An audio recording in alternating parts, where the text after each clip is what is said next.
আমরা এইখানে দান সৎকারগুলো সাধারণত করে থাকি আখিরাতে পাওয়ার জন্য, নাকি? এই যে আপনারা এখানে যারা আজকে অনুদান দেওয়ার জন্য ধরেন আসছেন, এটা কি মূলত কোনো উদ্দেশ্যে নাকি আখিরাতের উদ্দেশ্যে? আমাদের পক্ষ থেকে হয়তোবা কিছু মেহমানদারি আপনাদের চাহিদা মতো আমরা করতে পারবো না, কারণ এটা করা ওইভাবে শরীয়ত সম্মত না, কিন্তু দেখা যাচ্ছে একটা মেহমানদারি আপনাদের সাময়িক করতে হয় তাই। কিন্তু এই টাকা দিয়ে কিন্তু আপনারা ভালো ভালো ব্যবস্থা বাড়ি বসে খাইতে পারেন না? এটা পারেন, কিন্তু আপনারা এখানে আসছেন আমাদের উদ্দেশ্য হচ্ছে আখিরাতের জন্য, যে আমার একটা টাকা এটা যদি দ্বীনের কাজে, ইসলামের কাজে, কোরআনের কাজে, হাদিসের কাজে, আল্লাহ এবং আল্লাহ রসুলের কাজে লাগে, এটা আমার জন্য সবচেয়ে বড় পাওয়া।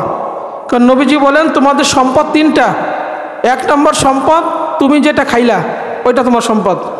2 নম্বর সম্পদ তুমি যেটা পরে পুরাতন করলে, যে পোশাক আদি আমরা পরি, এটা তোমার সম্পদ। আর তুমি কবরে যাওয়ার আগে 2 হাত দিয়ে যা দিয়া গেলা এইটা তোমার সম্পদ, বাকি সব মানুষের জন্য রেখে যাইতে হবে। আপনি দেখেন আপনার আব্বা যখন মারা গেছে তার সম্পদ দিয়ে আমরা যারা ওয়ারিশ আমরা নিয়ে আসছি আমাদের নামে, তার মানে আব্বার নামে আর কোনো সম্পত্তি নাই, তাই না? টাকা পয়সা আব্বা যা রেখে গেছে এটা আমরা ভোগ দখল করতেছি, আব্বার বলে আর কিছু আমাদের নামে হয়ে গেছে। এজন্য সম্পদ আমাদের এইটা, আপনি তার থেকে আরও বেশি পাইছি, এই ওসিলা আল্লাহ তাআলা আমাদেরকে জাহান্নামের আগুন থেকে মুক্তি দেবে। এই জন্য সর্বোপরি সংক্ষিপ্ত কথা হচ্ছে, আপনারা এখানে যারা আসছেন আপনাদের সবাইকে বলবো, যেহেতু আমার এলাকার সবাই কম বেশি এইখান দিয়ে যাওয়া আসা করেন, মাদ্রাসা যাতে আমরা আলো ভালো করতে পারি, ভালো তো করার চেষ্টা করতেছি। আপনারা দেখতেছেন দিন দিন উন্নতি হচ্ছে না? এইখানে যারা উপস্থিত আছেন আপনারা একটু বলেন, মাদ্রাসা আগে যা ছিল দিন দিন কি ভালো হচ্ছে না খারাপের দিকে যাচ্ছে? ভালো হচ্ছে, এটা আপনারা খুশি না? খুশি। আমরা চাই এই কোরআনের প্রতিষ্ঠানটা আরো ভালো করতে, যে আমাদের দূর দূরান্ত থেকে মানুষ এখানে কোরআনের জ্ঞান নেওয়ার জন্য আসবে, কোরআনের শিক্ষা নেওয়ার জন্য এখানে আসবে। আর এইটা আমাদের এলাকাবাসীর সৌন্দর্য। এই ওসিলায় আল্লাহ তাআলা আমাদের এই কবরে, এখানে যারা ধরেন কবরবাসী আছে এলাকায়, আল্লাহ তাআলা এই ওসিলায় কী করবেন? কবর আযাব মাফ করে দিবেন। আপনারা যে দান সদকা করতেছেন, এই দান সদকার ওসিলা আল্লাহ তাআলা আপনাদের পিতামাতার গুনাহগুলো কি করেন? এছাড়া অন্য কোনো নিয়ত থাকলে কিন্তু সম্পন্ন হয়ে যাবে।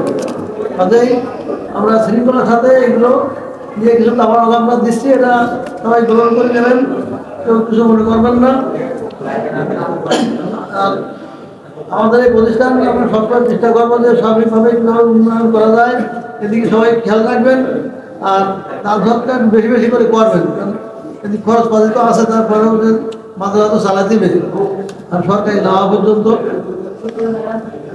এভাবে তারপরে এতিমখানা আছে, হেফজোখানা আছে, এখানেও খরচ আছে বিস্তর, সবাই সেই দিকে খেয়াল রেখে তারপরে যে আমাদের পর্যাপ্ত অনুমোদন পাবো। তাই আপনাদের কাছে অনুরোধ, আপনারা যারা আসছেন সবাই যার ছেলে মেয়ে একটু মাদ্রাসা দেওয়ার জন্য চেষ্টা করবেন, কারণ এখন তো আর সেই নাই যে পরের নামে আমরা পরীক্ষা দিচ্ছি, এখন নিজেদের নামে পরীক্ষা দেবো, নিজেদের এখান থেকে সার্টিফিকেট হবে, নিজেদের সবই হবে। এখন যদি আমরা ভয় পাই তাহলে চলবে না। একসময় ছিল সেটা কাজে ছিল, যে পরিমাণে মেহনত আর শ্রম আর অর্থ দেন, যদি ওরকম কাছাকাছি আমাদের একটু সহযোগিতা করেন, তাইলে আল্লাহ চাহে তো আল্লাহর রহমতে দেখা যাবে যে হ্যাঁ এই প্রতিষ্ঠানটা দাঁড়াই যাবে।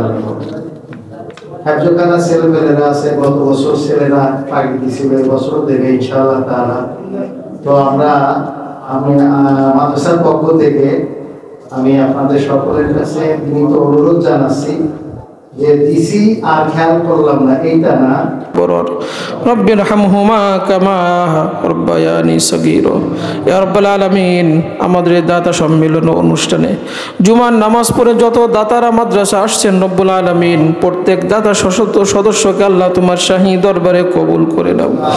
ইয়া রাব্বাল আলামিন, আমরা যারা কোরআনের ঘরে ঢুকেছি, রব্বুল আলামিন কোরআনের ওসিলায় আল্লাহ আমাদের জীবনের গুনাহগুলো মাফ করে দাও। আল্লাহ আমাদের মান মর্যাদা আরো বাড়ায়া দাও। আমাদের ঈমান আমাদের আমল মজবুত করে দাও ইয়া রাব্বাল আলামিন। যারা আজকে সদকা করবে আল্লাহ প্রত্যেকের সাদাকা আল্লাহ তোমার শাহী দরবারে কবুল করে দাও, প্রত্যেকের নেক মাকসাদকে আল্লাহ পূরণ করে দাও ইয়া রাব্বাল আলামিন। এই দাতাদের যাদের পিতামাতা কবরে আছে আল্লাহ কবরখানা জান্নাতের বাগান করে দাও। আত্মীয় স্বজন আপনজন রব্বুল আলামিন পরিবার থেকে পূর্বপুরুষ যারা কবরে আছে আল্লাহ এই দাতাদের প্রত্যেকের কবর দাতা সদস্যদের প্রত্যেকের পরিবার যারা কবরে আছে আল্লাহ মাফ করে দাও ইয়া রাব্বাল আলামিন। আমাদের এই প্রতিষ্ঠান রব্বুল আলামিন কবুল। আসেন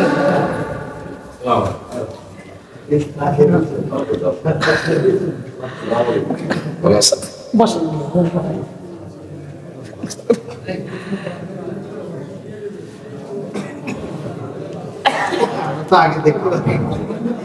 কখন আসছেন?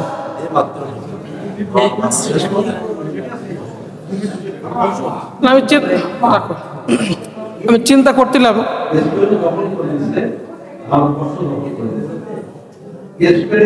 এই ধরনের মাদ্রাসা না থাকার কারণে আল্লাহ বলেন কিছু বাবুল খাওয়াতি আল্লাহটা প্রাসাদ বিল্ডিং আছে কিন্তু বছর আগে ইসলাম আজকে যদি আমাদের এই উপমহাদেশে এই ধরনের মাদ্রাসা রাখতো তাহলে আমাদের আপনি যখন আসছিলেন তখন তো শুধু আলিয়াটা ছিল।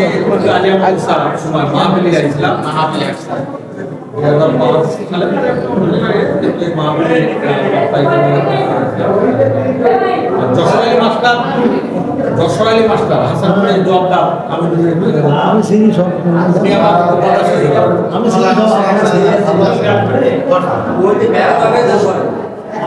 বাড়িতে আমাদের